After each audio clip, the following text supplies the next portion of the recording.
witwa rero James ati twageze mu gihugu cya Australia nsanga famiye yanjye yarateguye buri kimwe kubera ko bari babizi yuko nzamukanye n'urukundo.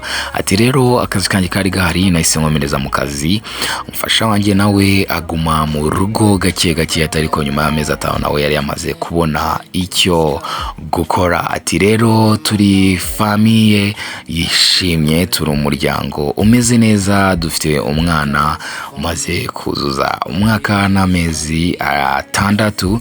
Ati rero igihari nuko inkuru yacu twiteguye kuyisangiza n'abandi baba bashidikanya yuko ushobora kubona umukunzi kuri social media, ariko by'ukuri birashoboka cyane. Icyo usabwa no kudahubuka no kwitonda kandi ukamenya icyo ushaka kurushaho. Ati rero tuzabatumira mu bukwe bwacu mu kwezi kwa 8 uzabera i Kigali mu Rwanda. Ati rero ngiye icyo nakubwira nuko wajya ukomeza gushishikariza abantu kuvuga inkuru zabo, cyane cyane inkuru z'amavamutima zinspiringa n'abandi, kugira ngo dukomeze duhane umusada mu buzima bwacu bwa buri munsi. Akomeje ambwira ati biracyagoranye kwizera imbuga nkoranyambaga, atari ko ngewe n'umukundwa wanjye rwose twarabikoze, twababereye urugero. Ati kandi uyu mugore wanjye ubona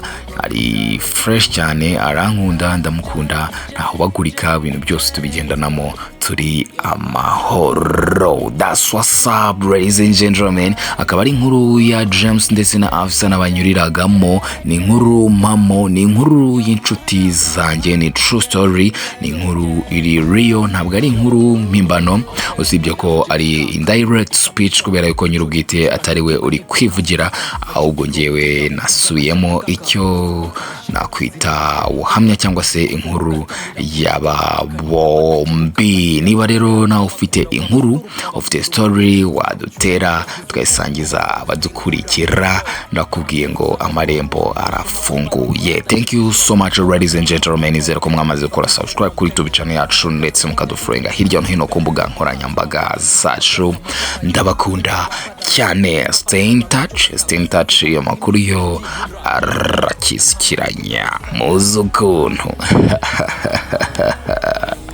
Boss Kabutura, stay in touch.